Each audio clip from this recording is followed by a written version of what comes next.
किशोर, तुम ठीक तो हो ना? हाँ मैं ठीक हूँ। अरे अरे क्या हुआ तुझे? अब तक का तो मंडप तक नहीं पहुंचा और तेरे पैर पहले से रक्त चलाने लगे।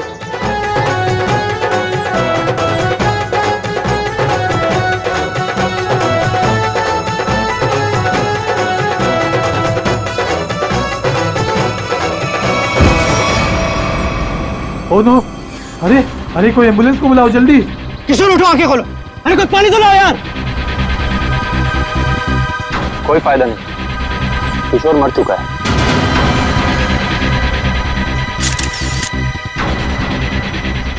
शादी की बारात में दूल्हे की मौत है? कैसे हुआ ये सब? तुम लोग थे ना यहाँ पे?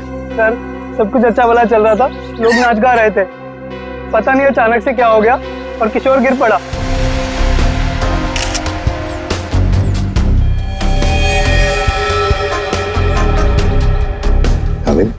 देख रहे हो आंखों के नीचे सब पीला हुआ है।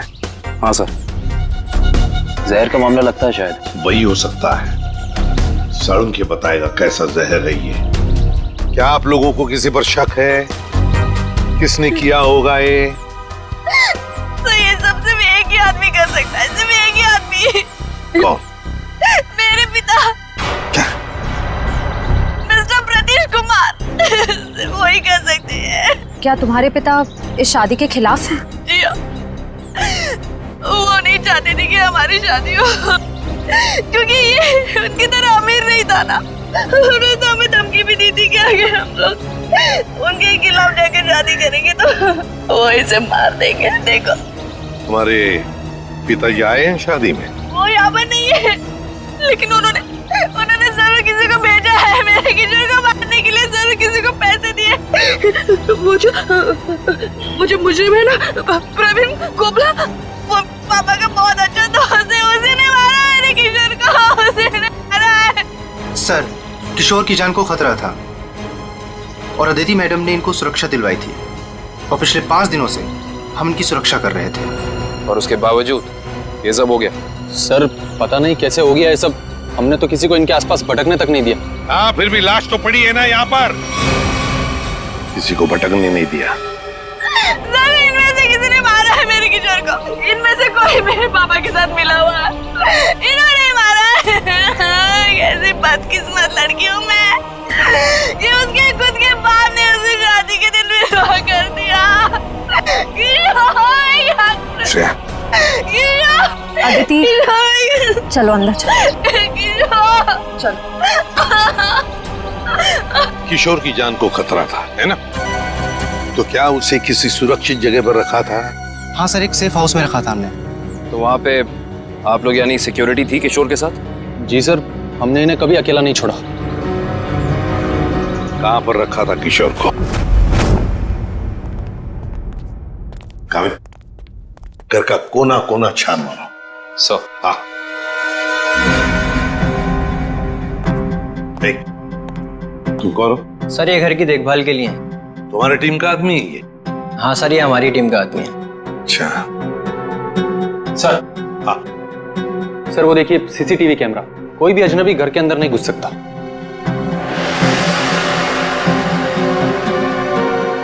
हाँ, मगर कोई तो आता होगा घर में किशोर से मिलने, कोई दोस्त या कोई रिश्तेदार?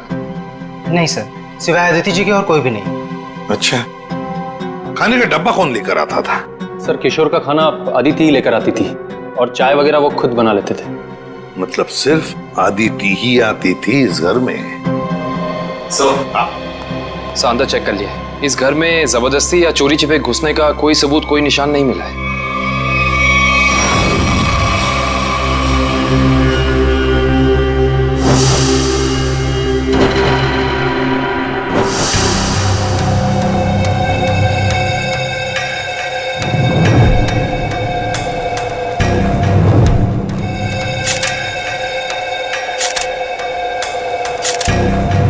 सर ये किशोर के बाल इतने आसानी से हाथ में आ गए? हाँ तारिका, ये बालों का आसानी से हाथ में आ जाना, इसके आंखों के नीचे पीलापन, नाक में से खून बहना, होंठ सफेद हो जाना, गला सूज जाना, ये सब के सब एक ही बात की तरफ इशारा कर रहे हैं कि इसे ऑल्सो बैक्स्टर नाम के जहर से मारा गया। मतलब रेडिएशन पॉइजनिंग? बिल्कुल बिल्कुल तारिका, इसके शरीर में विकिरण द्वारा जहर पैदा किया गया है, ऑल्सो बैक्स्टर से। सारे सिम्टम्स उसी तरफ इशारा कर रहे हैं। सर ये रेडिएशन का हम पे तो कोई असर नहीं होगा ना? नहीं तारिका, घबरा मत। इस जहर का असर तभी होता है जब किसी खाने या पीने की चीज के साथ ये जहर शरीर के अंदर जाए, अदरवाइज नहीं। तुम एक काम करो, तुम टेस्ट की तैयारी शुरू करो, तब तक मैं प्रद्युमन को बोल देता हूँ कि वो गीगर काउंटर का इंतजाम कर ले। हाँ, गीगर काउंटर मतलब? तारिका, गीगर काउंटर एक ऐसा यंत्र होता है जिससे एसीपी प्रद्युमन ये पता लगा सकेंगे कि उस सेफ हाउस में जहां पर इसे रखा गया था वहां पर ये ऑल्सो बैक्स्टर नाम के जहर का रेडिएशन है या नहीं, और अगर है तो कितना है। Okay sir, sure. अकर रेडी है? ऑल्सो बैक्स्टर जहर, पता चल जाएगा ये जहर किशोर के शरीर के अंदर गया कहां से है। ये हमारा डिवाइस अल्फा पार्टिकल रेडिएशन ये बता देगा। बारीक से बारीक चीज को भी चेक करो, देखो रेडिएशन मिलता है क्या। Yes sir. करण,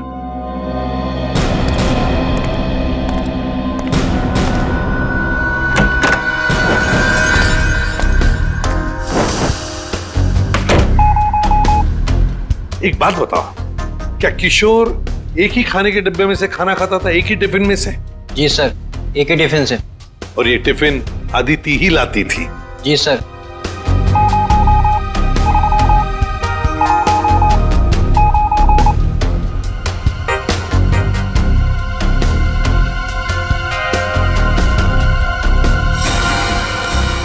सर, आप पूरा किचन चेक कर लिया सर, ये रेडिएशन कहीं भी नहीं मिला।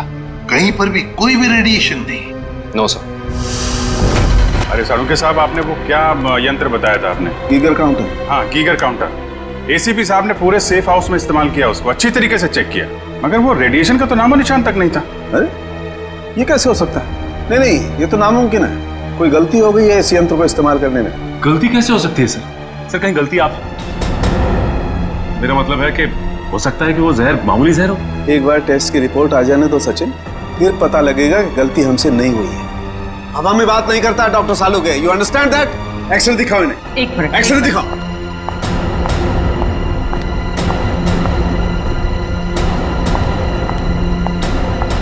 ये देखो, ये निशान देख रहे हो पेट में? हाँ, ये कोई काली सी चीज है। और ये काली चीज क्या है इसका पता इसकी ऑटोप्सी के बाद लगेगा, लेकिन मेरा दिमाग कहता है कि इस काली चीज का बहुत बड़ा हाथ है इस आदमी की मौत में।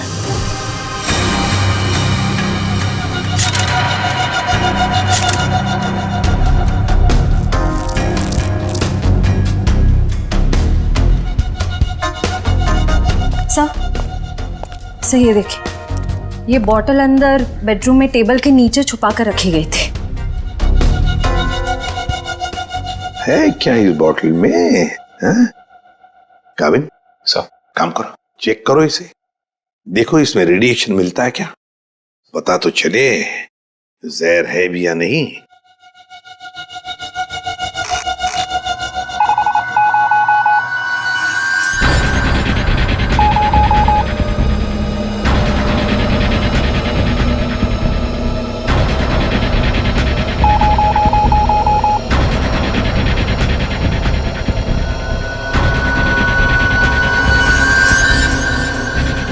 अगर इसमें रेडिएशन नहीं है तो इसका मतलब है ये वो जहर ऑल्सो बैक्स्टर नहीं है। क्या तुम लोग जानते हो क्या चीज है ये? नहीं सर। नहीं सर, इसके बारे में हम लोग कुछ नहीं जानते।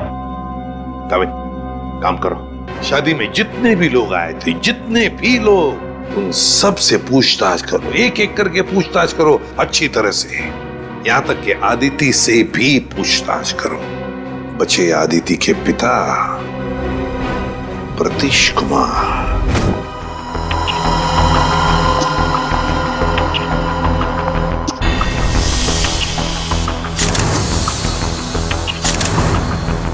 माय गॉड, पेट में बाल। अब तो समझो इस किशोर की मौत की गुत्थी सुलझ ही गई। वो कैसे सर? बताता हूं। तुम एक काम करो, पहले इन बालों को अच्छी तरह से साफ कर लो। क्या डॉक्टर साहब, बोला था ना आपसे गलती हो रही है। ये मिला एसीपी साहब को सेफ हाउस में। ये मामूली जहर है, इसमें कोई रेडिएशन वेडिएशन नहीं है। अरे फिर वही बात।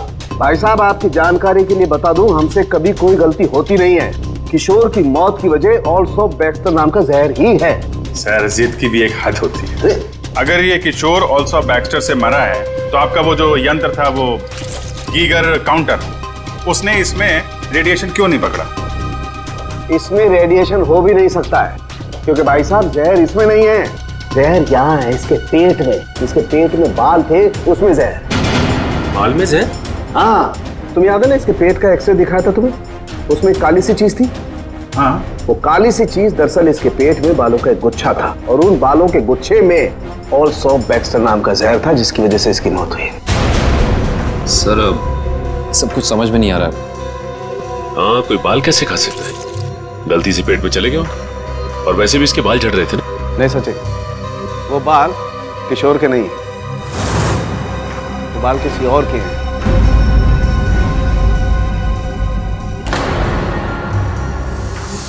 और उन बाल में ऑल्सो बैक्स्टर नाम का जहर था, जिसकी वजह से इसकी मौत हुई है। मैं बताता हूं, देखो। सारिका, वो बाल लाना जरा। सब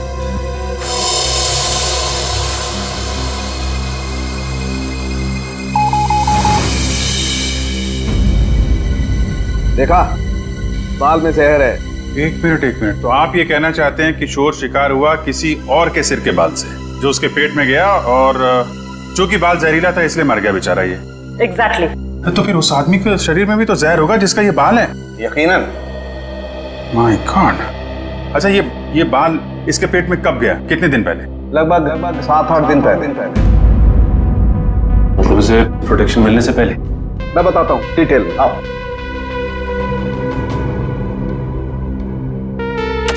ये देखो, ये बाल किशोर के शरीर में जाकर के पेट में अटक गया, और क्योंकि इस बाल में ऑल्सो बैक्स्टर नाम का जहर था, तो पूरा जहरीला रेडिएशन इसके शरीर में फैल गया। इस बेचारे को पता भी नहीं चला कि मौत इसके करीब आकर के दस्तक दे चुकी है। मतलब किशोर की मौत एक हादसा है? असली खूनी तो वो है जिसने उस आदमी को मारने की कोशिश की है जिसका ये बाल है। पता नहीं बेचारा जिंदा भी होगा कि मर गया। सर, एक बात तो तय है कि ये कोई किशोर के आसपास वाला ही है, क्योंकि किशोर के खाने में किसी और का बाल कैसे आ सकता है? ये हो सकता है कि वो बाहर खाना खाने गया हो किसी रेस्टोरेंट में, और वहाँ के शेफ या कुक का बाल उसके खाने में गिर गया और गलती से इस किशोर ने खा लिया। होने को तो कुछ भी हो सकता है। इस बाल से कुछ और पता चल सकता है? अभिजीत, ये बाल किसी आदमी का है, और ये देखो, इस बाल में पिगमेंटेशन काफी कम है। पिगमेंटेशन जिससे बाल काले रहते हैं? एग्जैक्टली। मुझे लगता है इस आदमी की उम्र 40 से 45 साल की होगी। देखो, इस बाल की जड़ें सफेद हैं। अरे डॉक्टर साहब, जो इसके पेट से बाल निकले हैं वो तो सारे काले हैं। हेयर डाई का मतलब समझते हो ना, उसी का कमाल। अच्छा सर, ये ऑल्सो बैक्स्टर, ये तो बहुत ही खतरनाक जहर है, तो आसानी से तो मिलता नहीं होगा। बिल्कुल नहीं मिलता। अभिजीत, एक काम करो, पता लगाओ कि हाल ही में किसी एटॉमिक लैब से ये जहर चुराया तो नहीं गया। अगर ये पता लग गया दोस्त, हम खूनी तक पहुंच जाएंगे। करेक्ट। सर, इस बॉटल में तो जहर ही है, पर एक बात समझ में नहीं आ रही कि कोई अपनी पसंद की लड़की से शादी करने से पहले खुद की जान क्यों लेगा? हो सकता है कि किशोर डरा हो इस बात को लेके कि कहीं अदिति के पिता के गुंडे इसे पकड़ न ले, और उसने ये सोचा हो कि क्यों ना जहर खाकर खुद में अपनी जान दे दे। सोचने वाली बात यह है कि किशोर के पेट में बाल गया 1 हफ्ते पहले, जब वो अपने पुराने घर में था। तो हमारी अगली मंजिल है किशोर का पुराना घर। अच्छी तरह से तलाश लो घर की, देखो क्या मिलता है। सर, किशोर और अदिति के प्यार ने एक बार फिर से साबित कर दिया कि सच्चा प्यार जात पात या अमीरी गरीबी जैसी चीजों को अपने आगे टिकने नहीं देता। पर अफसोस, उनकी ये प्रेम कहानी उसी दिन खत्म हुई जब वो हमेशा के लिए एक होने वाले थे। सर, किशोर के दोस्त ने बताया है कि हाल फिलहाल में ही वो दिवालिया हुआ है, और तभी से उसकी हालत ऐसी तंग हो गई। पर सवाल ये उठता है कि किशोर के पेट में वो जहरीला बाल गया कहां से?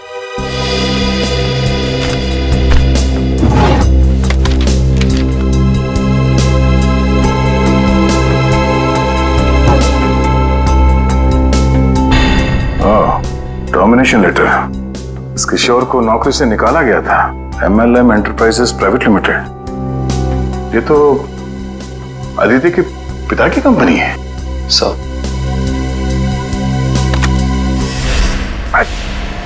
सर आप रेडी? बासी खाना है। एक मिनट।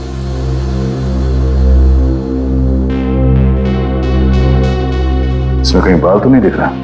जरा घर का राशन चेक करो।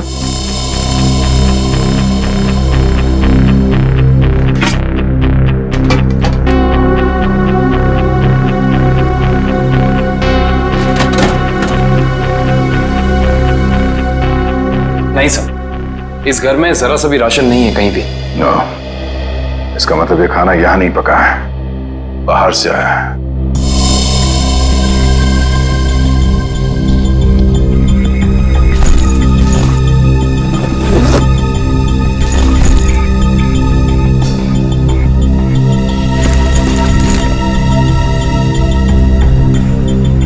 बस टिकट्स? ये तो एक हफ्ते पहले के टिकट्स हैं। ये किशोर तिलक नगर जाता था, मतलब उसी समय जब उसके शरीर में वो जहर चला गया। अगर सर जब किशोर के पास कोई नौकरी नहीं थी तो ये रोज तिलक नगर करने क्या जाता था? ये तो वही जाने के बाद पता चलेगा। तिलक नगर में।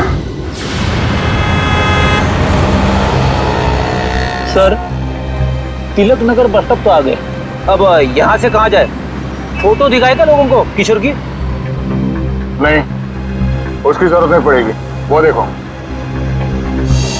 LP चैरिटेबल ट्रस्ट, यहाँ जरूरतमंद लोगों के लिए मुफ्त में खाना और कपड़े दिए जाता है। हो सकता है ये किशोर भी यहीं पे आया होगा। तो किशोर के शरीर में वो जहर गया है, तो यहाँ आने वाले दूसरे लोगों के शरीर में भी गया होगा। चलो अंदर चल के पूछताछ करते हैं।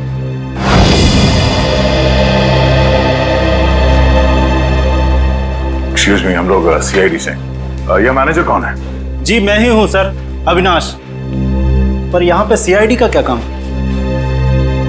इसे पहचानते हैं आप? किशोर नाम है इसका। सर ये तो अक्सर आता था यहाँ खाना खाने, पर कुछ दिन से नहीं आ रहा। सर इसे क्या हुआ?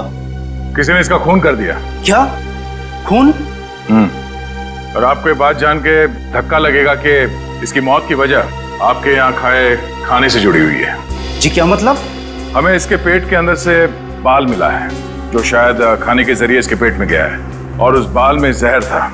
अल्सूफ बैक्स्टर नाम का बहुत ही खतरनाक जहर। सर क्या कह रहे हैं आप?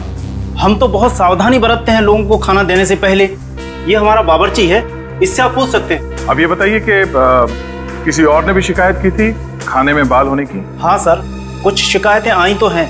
साहब मैंने पूरी सब्जी फेंक दी थी जिसमें बाल निकले। पर किशोर को कैसे पता नहीं चला कि उसके खाने में बाल है?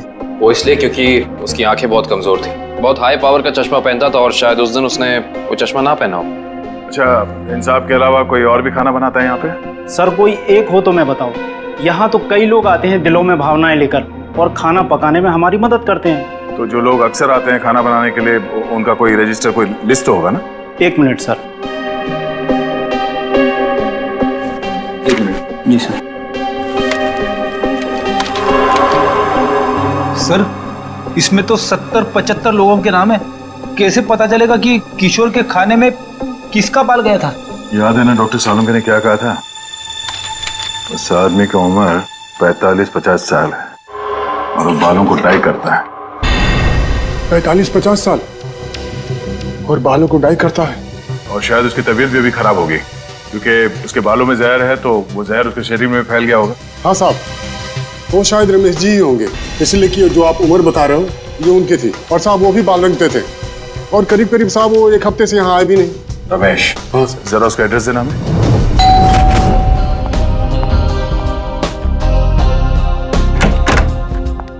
मैंने पहचाना नहीं आपको। एक्सक्यूज मी, हम लोग CID से। CID? CID का क्या काम मेरे घर पे? पार्टी चल रही है जी। हमें आपके पति रमेश जी से मिलना है, बुलाइए जरा उन्हें। अफसोस, आपने आने में थोड़ी देर कर दी। 4 दिन पहले ही उनकी मौत हुई है। क्या? जी। रमेश की मौत हो गई? कैसे? एक रोड एक्सीडेंट में। Road accident? आपके पति की मौत हो चुकी है और आप यहाँ जश्न मना रही हैं। किसी के जाने से जिंदगी तो नहीं रुकती, जाने वाला चला गया। सुन लिया? सही है। ये मौत हुई कैसे? इसमें भी रमेश की गलती थी, गाड़ी चलाते चलाते सो गया। वो कहते हैं ना, नजर हटी दुर्घटना घटी। सर ये एक्सीडेंट जहर की वजह से ही हुआ होगा। क्या बात है अलीशा, सीआईडी यहाँ क्यों? रमेश की मौत की पूछताछ करने आए हैं। आपकी तारीफ? ये मेरे दोस्त हैं राहुल। अरे छोड़िए ना ऑफिसर, जो चले गए उन्हें क्या याद करना। आइए आप लोग भी हमारे साथ पार्टी एंजॉय करिए। ज्यादा बात मत करना, समझे? यहाँ एक मौत की पूछताछ हो रही है, समझे आप? इनके पति रमेश की मौत हुई है जहर से। हमें तो शक होने लगा है कि रमेश को जहर तुमने ही दिया होगा और शायद उसमें इनकी मदद ली होगी आपने। आप मुझ पर शक कर रहे हैं? जी हाँ, कुछ कहना है आपको? हमें रमेश के डीएनए सैंपल्स लेने हैं अभी, इसी वक्त। आपने आने में देर कर दी। अफसोस, अब तो उनकी अस्थियां भी बहा दी है मैंने। लेकिन कुछ तो होगा घर पे, उनका ब्रश, उनकी कंघी वगैरह। आप कल नहीं आ सकते? आप क्यों मेहमानों के सामने बेइज्जती कर रहे हैं? देखो मैडम, अगर हमने तुम्हारे घर की जबरदस्ती तलाशी ली और तुम्हें अपने साथ ब्यूरो ले गए तो तुम्हारी दुगनी बेइज्जती होगी। जी आइए।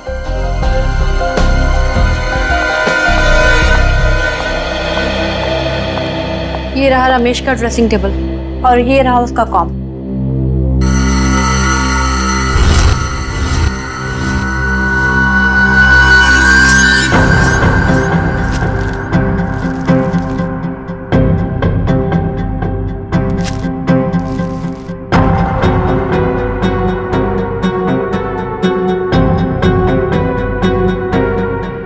आशय, सर हेयर ब्रश मिला है, इस पे कुछ बाल भी है। ये ID. RAC nuclear research centre. Alisha ji, आप RAC न्यूक्लियर रिसर्च सेंटर में काम करती हैं? जी हाँ। अच्छा सर, ये ऑल्सो बैक्स्टर, ये तो बहुत ही खतरनाक जहर है, तो आसानी से तो मिलता नहीं होगा। बिल्कुल नहीं मिलता। अभिजीत, एक काम करो, पता लगाओ कि हाल ही में किसी एटॉमिक लैब से ये जहर चुराया था। सर उनके सामने रिसर्च सेंटर के बारे में बताया था, याद है? अलीशा जी, ऑल्सो बैक्स्टर, ये जहर ऑल्सो बैक्स्टर जिसकी वजह से आपके पति रमेश जी की मौत हो गई, वो अक्सर वहीं पे पाया जाता है जहां पर यूरेनियम कोर या फिर न्यूक्लियर रिएक्टर होते हैं। कह दीजिए अपने मेहमानों को, या आपके लिए ये पार्टी खत्म। भाई, हो सकता है आप लोगों को जानकर दुख हो, लेकिन अनीशा खूनी नहीं है। और इतने यकीन से कहने की वजह? क्योंकि रमेश का खून हुआ ही नहीं है, वो बेचारा तो वाकई एक्सीडेंट में मारा गया। अरे लेकिन उस लिस्ट में सर 40-45 साल का यही एक आदमी था, रमेश। क्योंकि उस वक्त मुझे मालूम नहीं था कि पिगमेंटेशन की वजह जहर नहीं है, उम्र नहीं है, बल्कि पिगमेंटेशन की वजह है ड्रग्स और केमिकल्स। अब ये नया चक्कर क्या है सालों के साथ? सचिन, दरअसल उस आदमी की उम्र थी सिर्फ 30 साल की, लेकिन क्योंकि वो ड्रग्स लेता था इसलिए उसका शरीर और उसके बाल ज्यादा बूढ़े हो गए थे और उसके शरीर में पिगमेंटेशन इतना कम था कि 30 साल के होने के बावजूद वो लगता था 40-45 साल का। इस ड्रग के इस्तेमाल से इंसान को हेलुसिनेशन होने लगते हैं और कभी कभी उसके अंग कांपने लगते हैं। तो खूनी कोई 30 साल का आदमी है जिसके हाथ कांपते हैं। सर, वो चैरिटेबल ट्रस्ट के लॉगबुक में भी एक आदमी की लिखाई ऐसी थी, बिल्कुल टेढ़ी। ऐसा लगता था कि लिखते वक्त उसके हाथ जरूर कांपते होंगे। नाम याद है उसका? एक मिनट। जी सर।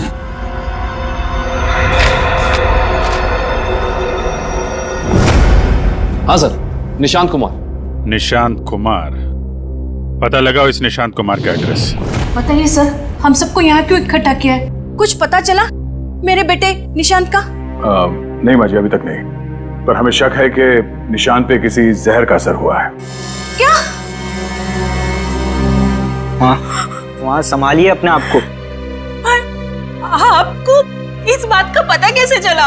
हमने कहा ना, हमें शक है, यकीन नहीं है। आप ये बताइए, ये निशांत है कहाँ? जी, वो 4 दिन पहले दिल्ली के लिए निकले थे। वहां से उनका SMS आया कि वो सही सलामत दिल्ली पहुंच गए हैं। उसके बाद से उनसे कोई संपर्क नहीं हो पाया। क्या वो SMS हम देख सकते हैं प्लीज?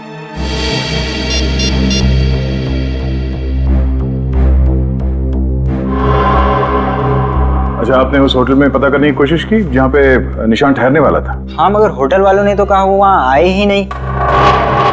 हमने एयरलाइंस में भी पता किया, लेकिन वहाँ से पता चला कि उन्होंने कोई फ्लाइट पकड़ी ही नहीं।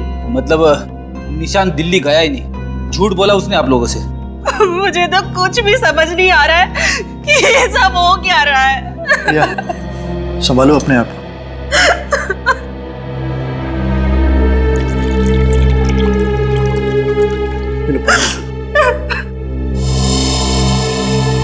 आप निशान की सेक्रेटरी है ना? जी सर, मैं उनकी सेक्रेटरी सूजी हूँ। उसने अपने शेड्यूल में कहीं लिखा था कि वो दिल्ली जाने वाला था? नहीं तो। सर, निशान ने ऐसा पहले कभी किया है? सर वो आप कुछ कहना चाहती हैं? नहीं नहीं। निशान के साथ एयरपोर्ट कौन गया था उसे छोड़ने के लिए? उसने प्राइवेट टैक्सी मंगाई थी, वो मिला भी था मुझे घर के बाहर। मुझे तो बड़ा ठीक ठाक लग रहा था। मतलब एयरपोर्ट पे गया था निशांत टैक्सी में बैठकर, मगर उसने फ्लाइट नहीं पकड़ी, वहां से कहीं चला गया। पता करना पड़ेगा एयरपोर्ट से ये निशान गायब कहाँ हो गया। कविन, उस दिन ये निशान कहाँ घूम रहा था GPS सिस्टम में पता चला? यस सर, ये देखिए सर। पहले बांद्रा की तरफ गया, फिर उल्टी दिशा में विले पार्ले, और उसके बाद दादर। सर, ये निशान हमसे झूठ कह रहा था कि वो दिल्ली जा रहा है, बल्कि सच ये है कि वो शहर के अलग अलग हिस्सों में देखा गया। ये देखिए, यहाँ पे ऊपर नीचे घूम रहा है ये। उसका आखिरी लोकेशन तो विरार के आगे दिखा रहा है। शहर के बाहरी इलाके में। ये निशान के दिमाग में जरूर कुछ ना कुछ खिचड़ी पक रही थी। सर, हो सकता है निशान को जहर भी इसी खिचड़ी की वजह से दिया गया हो। उसे जहर दिया किसने और क्यों दिया, ये तो विरार वाली आखिरी लोकेशन में जाने के बाद ही पता चलेगा।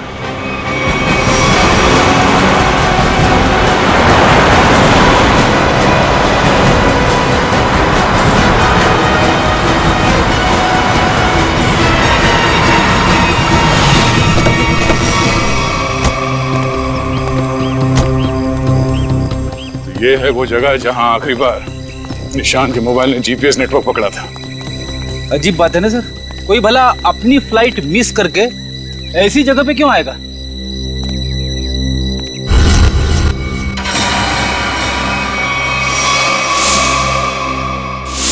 यहाँ तुम्हें बाल क्यों? सर, जरूर यहाँ कुछ हुआ है। सर, यहाँ ये मिट्टी बता रही है कि यहाँ पे हाल फिलहाल में खुदाई हुई है।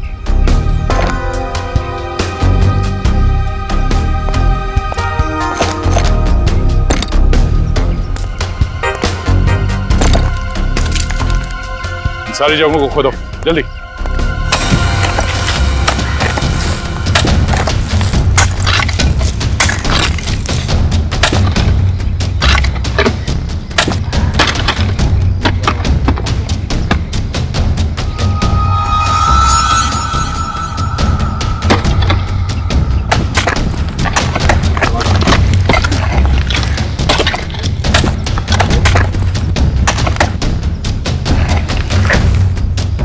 मिला? सर, यहाँ पे तो कुछ दिख नहीं रहा है। सर, यहाँ पर कुछ नहीं है। इधर भी नहीं है सर। चलो, एक काम करो, इस घर के अंदर जाओ और तलाशी लो, देखो कुछ मिलता है क्या। जी सर। बड़े कमाल की बात है, इतनी ज्यादा जगह खुदा है पर खुदाई के अंदर कुछ भी नहीं मिला। ये भी तो हो सकता है कि खुदाई कुछ निकालने के लिए नहीं, बल्कि जो पहले दफनाया गया था उसे निकालने के लिए खोदा गया। सर, हाँ, ये देखिए घर के अंदर से क्या मिला सर।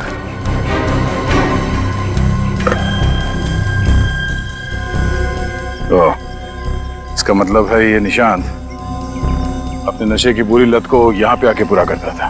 और सर, 2 ग्लासेस हैं, इसका मतलब इस निशान के साथ जरूर कोई दूसरा आदमी भी था। हाँ, वही होगा जिसने निशान को जहर दिया। सर, आप रेडी? ये देखिए, यहाँ पे किसी का हाथ है। ये देखिए। मुझे हटाओ।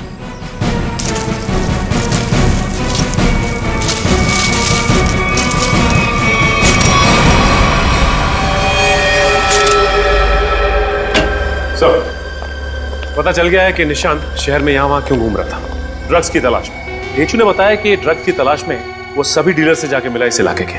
और वो जहर एल्सॉप बैक्स्टर, वो कहाँ से चोरी हुआ, कुछ पता चला?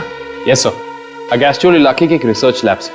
हाँ, मगर ये चोरी क्यों हुई और किसने की, ये अभी तक पता नहीं चल पाया सर।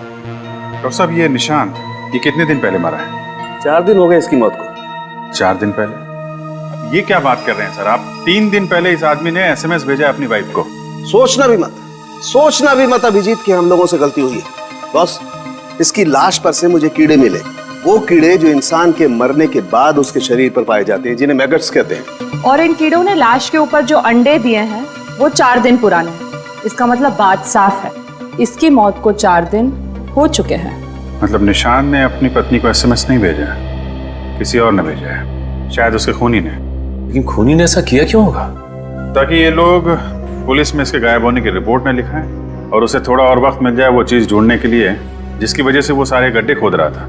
एक बात और अभिजीत, उस आदमी की निशांत के साथ मरने से पहले हाथापाई हुई है।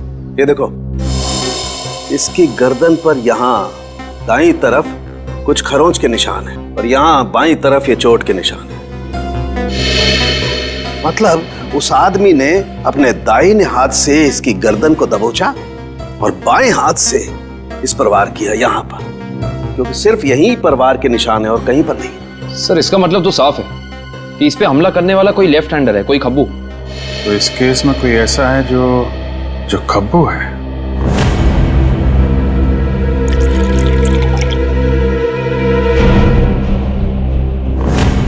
सर, दीपक।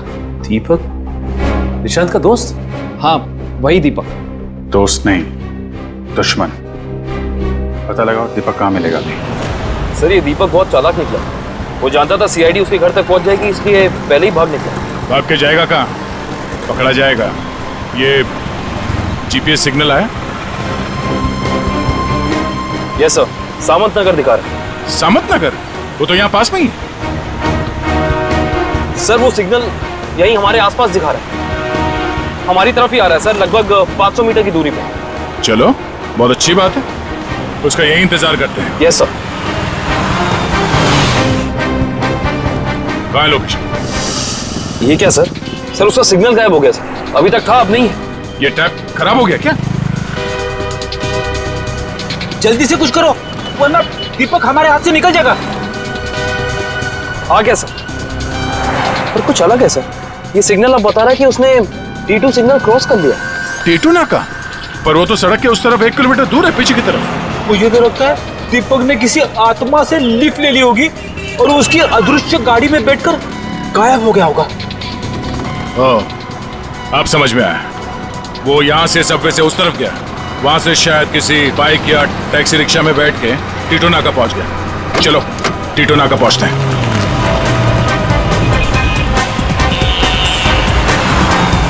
वो हमारे आसपास ही है सर। कहाँ है? दिख तो नहीं रहा। आ रहा है।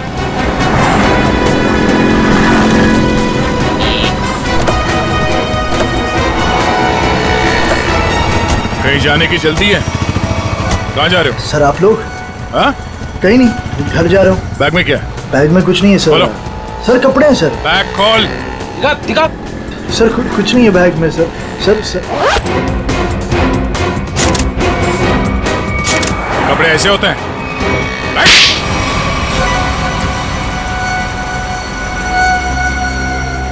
सर निशांत और मैं दोस्त थे सर, हम लोग साथ मिलकर सारे काम करते थे, साथ मिलकर हम लोग ड्रग्स का नशा भी करते थे। तो एक दिन ऐसे ही शराब के नशे में आकर हमारे ड्रग डीलर ने हमें बताया कि उसने हाल ही में कोई करोड़ों रुपए की डील साइन की और 2 दिन के बाद पता चला कि वो अरेस्ट हो गया। तो तुम दोनों ने प्लान बनाया कि कैसे वो करोड़ों रुपए तुम्हारे हो जाए, क्यों? हाँ, हम लोग उस ड्रग डीलर के अड्डे पे गए और पैसे मिल भी गए थे सर हमें, लेकिन निशांत की नीयत बदल गई। वो सारा पैसा अकेले ही हड़पना चाहता था। फिर? और मुझे बिना बताए उसने जहाँ हम लोगों ने पैसा छुपाया था वहाँ से पैसा निकाल भी ली। और मुझे पता था सर ये सब वो सेक्रेटरी सूजी के साथ भागने के लिए कर रहा। और इस बातों पर हमारा हमारा बहुत बार झगड़ा भी हुआ सर। बता मेरे पैसे कहाँ पर? दीपक मेरी बात तो सुनो। देख मैं तुझे बोल रहा हूँ, मुझे तेरी कोई बात नहीं सुननी है, मुझे सिर्फ इतना बता मेरे पैसे कहाँ पर है। तू ऐसे नहीं मानेगा, नहीं मानेगा तू ऐसे। अब बताता है तू एक और, बताएगा कि नहीं बताए? नहीं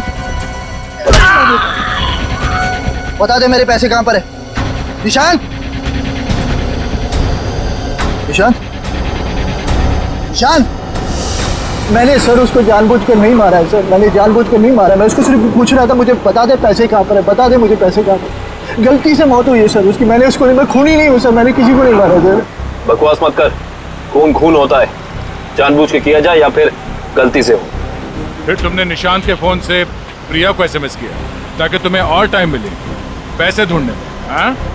हाँ, मैंने निशांत की लाश को दफना दिया और आसपास पैसे ढूंढने की कोशिश भी की, और जब मुझे पैसे मिल गए मैंने सोचा कि मैं नई जिंदगी शुरू करूंगा। नई जिंदगी शुरू करेगा तू, शुरू करेगा, मगर जेल में।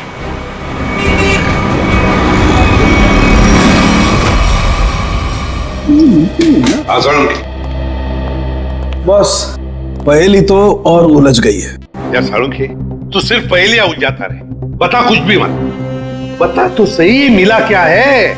हेलो बॉस, ऑल्सो बैक्स्टर जहर 3-4 दिन में अपना असर कर देता है। 3-4 दिन लेने में इंसान की मौत हो जाती है, लेकिन निशांत को यह जहर इतनी कम मात्रा में दिया गया कि उसकी मौत इतनी जल्दी नहीं हो सकती।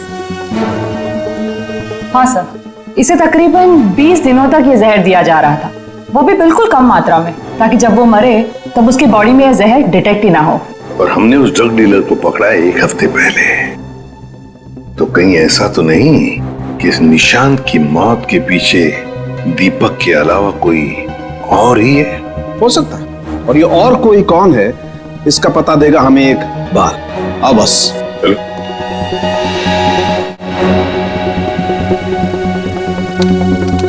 बस इंसान का बाल हर महीने तकरीबन 1.5 सेंटीमीटर बढ़ता है।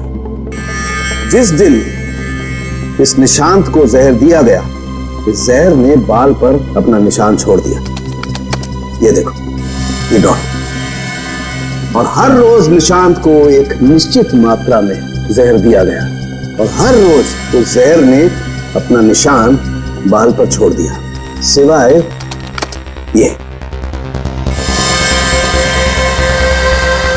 23 तारीख और 24 तारीख। हाँ, और 25 से फिर से देना शुरू कर दिया। सर, अब 23 और 24 तारीख को निशांत का पूरा परिवार शहर से बाहर गया था।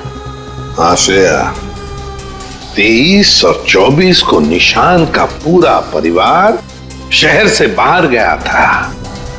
निशांत शहर में ही था, और निशांत को 23 और 24 को जहर नहीं दिया गया था। इसका एक ही मतलब हो सकता है कि निशांत को जहर देने वाला उसके परिवार का ही कोई है। लेकिन सर, निशांत के परिवार में तो बहुत सारे लोग हैं, उन्हीं तक पहुंचेंगे कैसे? सचिन, अब खूनी के पास हम नहीं जाएंगे,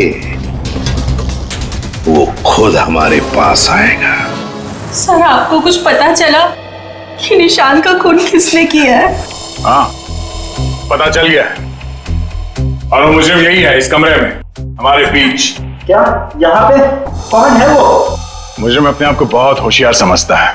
वो ये भूल गया कि सीआईडी के सामने अच्छे अच्छों की होशियारी फुस हो जाती है। निशांत की मौत की वजह है वो दौलत जो निशांत और दीपक ने मिलकर चुराई थी। तो क्या दीपक ने निशांत को मारा है? निशांत को एक ऐसे चालाक दिमाग ने मारा है जिसे लगता है कि उसका भोला चेहरा उसे बचा लेगा, और वो शातिर दिमाग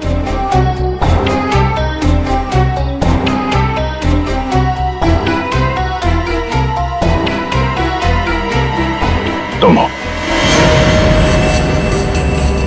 ये क्या कह रहे हैं आप? मैंने किसी का खून नहीं किया है। झूठ मत बोलो, अब ये भी जानते हैं कि तुमने वो जहर कहां से चुराया। अपना ड्रामा बंद कीजिए सूजी जी। जहां निशांत मारा गया, हमें वहां से आपके बाल मिले हैं। जरूर कोई मुझे फंसाने की कोशिश कर रहा है। मैं निर्दोष हूँ। दिव्या, गिरफ्तार कर लो इसे। छोड़ दीजिए मुझे, मैंने कुछ नहीं किया। इसे सजा कानून नहीं, इसे एक पत्नी देगी। मैं छोड़ूंगी नहीं इसे। दिव्या, इसे सजा अदालत ही देगा। अब तो आप लोगों को पता चल गया होगा कि सीआईडी और फॉरेंसिक साइंस के सामने कोई मुजरिम छुप नहीं सकता।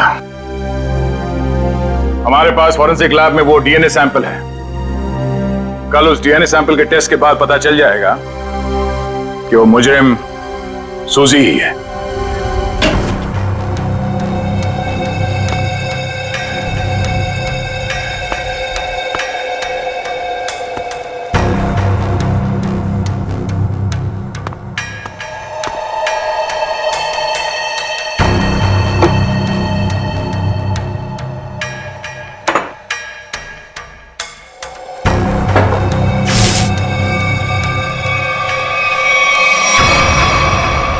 फोरेंसिक लैब ढूंढने में कोई दिक्कत तो नहीं आई?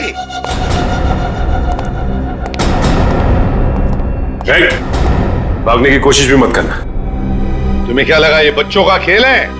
हमें पहले से ही पता था कि सबूत चुराने के लिए तुम जरूर आओगे, और आ गए। लेकिन एक बात तुम्हें पता नहीं कि सबूत कोई था ही नहीं। मुंह दिखाई हो जाए सर इनकी। नेकी और पूछ-पूछ।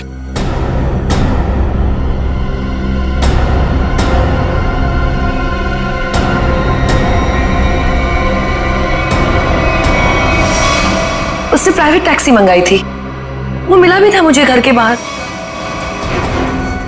शीतल? शीतल तुम? छोड़ दो मुझे, वरना मैं इसे गोली मार दूंगी। बेवकूफी मत करो, गन नीचे रखो।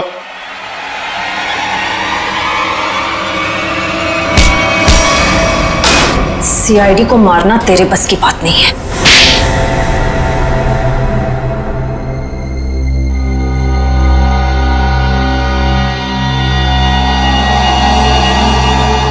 मैंने जो कुछ भी किया मेरी बेटी की मौत का बदला लेने के लिए किया। निशांत? निशांत को क्यों मारा? क्या तुम्हारी बेटी की मौत में निशांत का हाथ था?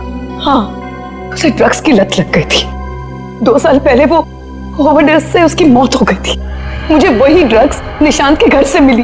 तो तुम अच्छी तरह से समझ गई थी कि तुम्हारी बेटी को ड्रग्स की लत में डालने वाला कोई और नहीं बल्कि निशांत है। हाँ, आज वो अगर जिंदा होती ना तो बिल्कुल तुम्हारी उम्र की होती। उसकी भी शादी हो रही होती, जिंदगी में कुछ करके वो भी कुछ बन रही होती। निशांत ने ऐसा कुछ नहीं होने दिया, सब बर्बाद कर दिया निशांत ने, सब बर्बाद कर दिया। फिर मैंने सोच लिया कि मैं निशांत को मार डालूंगी, और मैंने उसे आहिस्ता आहिस्ता वो पॉइजन देना शुरू कर दिया। मैंने कहीं पढ़ा था कि ये स्लो पॉइजन इतनी आसानी से शरीर में मिलता नहीं है। जहर पाया कैसे तुमने? कहां से चुराया? मैंने उस लेबोरेटरी के असिस्टेंट से पहले दोस्ती कर ली, उसके बाद पैसों का लालच देकर खरीद लिया। बहुत गलत किया तुमने। शीतल, तुम्हारी बेटी के साथ जो कुछ भी हुआ सही नहीं हुआ। हमें अफसोस है उस बात का, लेकिन इसका मतलब ये नहीं कि तुम कानून को अपने हाथ में लो। हमारी मदद ले सकती थी तुम। तुम्हारे ऐसे करने से 2 मासूम लोगों की जानें चली गई। कानून तुम्हें कभी माफ नहीं करेगा। तुम्हें कड़ी से कड़ी सजा होगी, शायद फांसी।